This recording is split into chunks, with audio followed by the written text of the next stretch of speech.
یہ الہ آباد سے ایک بچہ آیا ہے، ایک دو بچے ہیں، وہ یہ کہہ رہے ہیں کہ جو ذاکر نائک امام حسین رضی اللہ تعالیٰ عنہ کی بارگاہ میں اس نے جو خرافات کی ہے اور یزید کو رضی اللہ تعالیٰ عنہ وغیرہ کہتا ہے، تو کہہ رہے ہیں کہ ہمارے یہاں ایک سید صاحب ہیں، انہوں نے کہا کہ اعلیٰ حضرت نے لکھا ہے کہ جس کسی کے اندر کوئی بات ہو، اگر 1% اس میں ایمان ہو تو اسے مسلمان کہیں گے، کافر نہیں کہیں گے.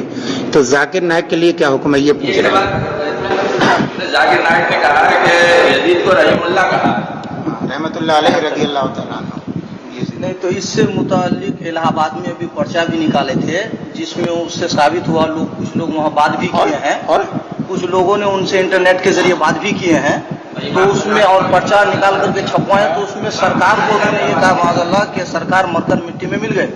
یہ بھی ان کا عقیدہ ہے. بھائی تو یہ تو کئی سوالات ہو گئے، پہلے سے ایک ہی سوال کو حل ہونے دیجئے. ذاکر نائک کے متعلق پہلے تو حضور وہ بتا دیں کہ جو ایک بات میں 100 احتمال ہوں تو ایک احتمال اگر ایمانی ہے تو اس کا کیا مطلب ہے؟ یہ بات لوگ بے محل بیان کرتے ہیں. ایک صاحب ہیں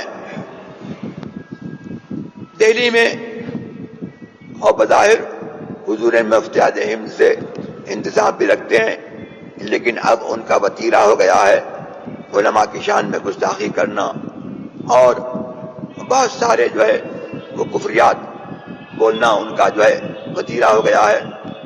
اور کبھی کبھی جو ہے وہ سنی وہابی اتحاد کے متعلق بہت گرم جوشی سے جو ہے بیان کرتے ہیں، اور اس کے لیے حضور محمد الرسول اللہ صلی اللہ تبارک و تعالی علیہ وسلم کے معاہدے کی بھی دلیل پیش کرتے ہیں کہ حضور نے معاہدہ کیا تھا، اور وہاں پر یہ جڑ دیتے ہیں کہ حضور نے معاذ اللہ یہودیوں کو اور مسلمانوں کو ایک کیا اور یہودیوں اور مسلمانوں کے درمیان اتحاد قائم کیا. تو یہ اس کو اتحاد کا نام دینا اور سنی وہابی کو ایک کرنا یا یہودی اور مسلمان کو ایک کرنا اور کسی کافر اور مسلم کو ایک کرنا جو ہے یہ جو ہے آج کل کے بدعقلوں کا جو ہے تو کفر ہو سکتا ہے، لیکن محمد الرسول اللہ صلی اللہ تبارک و تعالی علیہ وسلم جن سے دین نکلا اور جو شارع ہیں ان کا یہ فعل جو ہے ہرگز نہیں ہو سکتا. انہوں نے جو ہے یہودیوں کو مسلمانوں کو ہرگز ایک نہیں کیا. ایک ضرورت کے تحت ابتداء اسلام میں کچھ جو ہے معاہدے کیے تھے جو اب قائم نہیں رہے، اور نہ اب ان کی اجازت ہے نہ ان کی کوئی ضرورت ہے. تو ان کے اس سے بڑھ کر کے ان کی یہ بھی سی ڈی عام موجود ہے کہ جس میں جو ہے انہوں نے اسلام کو دوسرے مذاہب سے جو ہے ملایا ہے اور اسلام اور کفر کو جو ہے وہ ایک کیا ہے. ان کی وکالت میں بھی لوگ کہہ دیتے ہیں کہ اگر 99 وجہ جو ہیں اگر جو ہے وہ کفر کی ہوں اور ایک وجہ ایمان کی ہو تو کافر نہیں کہا جائے گا. کافر حقیقت میں کافر ہونا یہ اور بات ہے، اور کسی کے کلام میں یا کسی کے فعل میں جو ہے کفر کے پہلوؤں کا ہونا جو ہے وہ اور بات ہے. اگر قطع نظر اس کے وہ آدمی کافر ہے یا نہیں ہے، لیکن اس کے قول کی شناخت جو ہے وہ ضرور بیان کی جائے گی.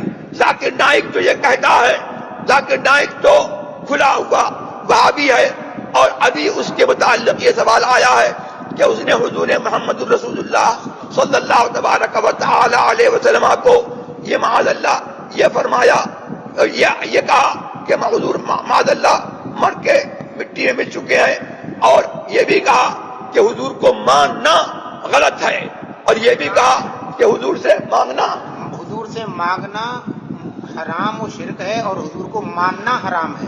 ہاں، حضور سے مانگنا حرام و شرک ہے، یعنی حضور سے مدد طلب کرنا حرام و شرک ہے، اور حضور کو ماننا بھی حرام ہے.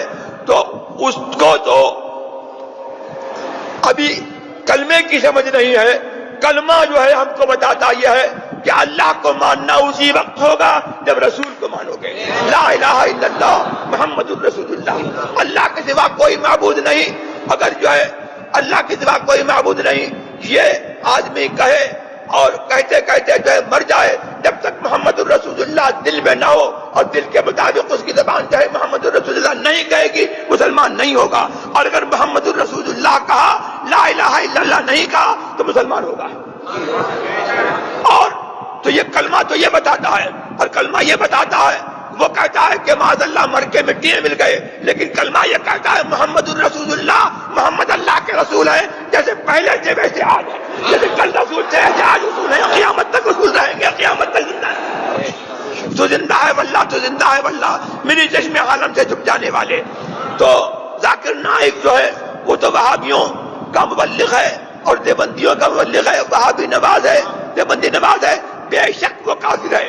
اور اس کے علاوہ جو ہے وہ یزید کا وکیل ہے، اور امام حسین رضی اللہ تبارک و تعالی کی شان میں جو ہے وہ کھلی گستاخی کرتا ہے، یزید کو امیر المومنین کہتا ہے، اور یزید کے مقابلے میں حضرت امام حسین نے جو جنگ کی ان پر جو ہے سیاست کا اور اقتدار کا الزام لگاتا ہے.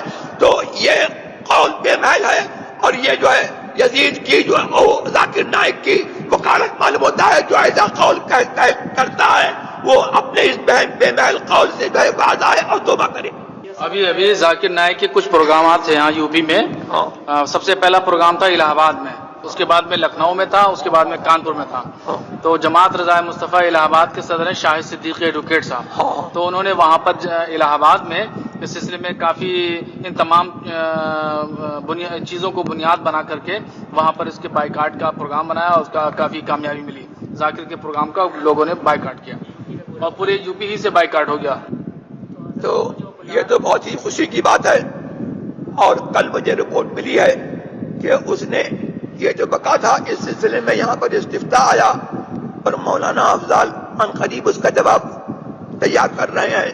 وہ جنہوں نے استفتاء کیا ہے ان کو اس کا جواب مل جائے گا. کل مجھے رپورٹ ملی کہ مفتی محمود اختر صاحب بمبئی کے، حضرت علامہ ضیاء المصطفیٰ صاحب کے بانجے اور دوسرے علماء مفتی اشرف رضا وغیرہ نے اس کو گھیرا اور اس سے سوالات کیے. تو اس کو بن نہیں پڑا، تو اس نے کہا کہ مجھ سے جو ہے غلطی ہو گئی، اور غلطی ہے میں نے ایسا کہہ دیا. کچھ اس کے دیوبندی وکیل مولوی تھے وہ اس کی وکالت کرنے لگے کہ انہوں نے 4 حج کیے ہیں اور ایسا ہے ویسا ہے. لیکن بہرحال اس نے جو ہے اپنی غلطی کا جو ہے اعتراف کیا ہے، اگرچہ اس کے باوجود جو ہے وہ سنی صحیح العقیدہ نہیں ہے، وہ جیسا تھا ویسا ہی ہے. یہ حق کی جو ہے عظیم فتح ہے اور اس کا بائیکاٹ ہونا ہی چاہیے. ابھی جو الہ آباد کی تنظیمیں نکلی تھی حضرت، اس میں کئی ایک تنظیمیں ہیں. میں گیا ہوا تھا الہ آباد، تو اس میں 2-4 پرچے بھی مجھے ملے جس میں لوگوں نے بائیکاٹ کیا ہے. ابھی الہ آباد گیا تھا میں کچھ دن پہلے، تو کچھ پرچے ملے مجھے وہاں تنظیموں میں.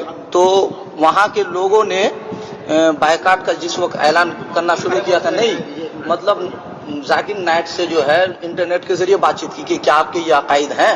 تو انہوں نے یہ کہا کہ ہاں اگر کسی کو برا لگے تو لگے، میرے عقیدے یہی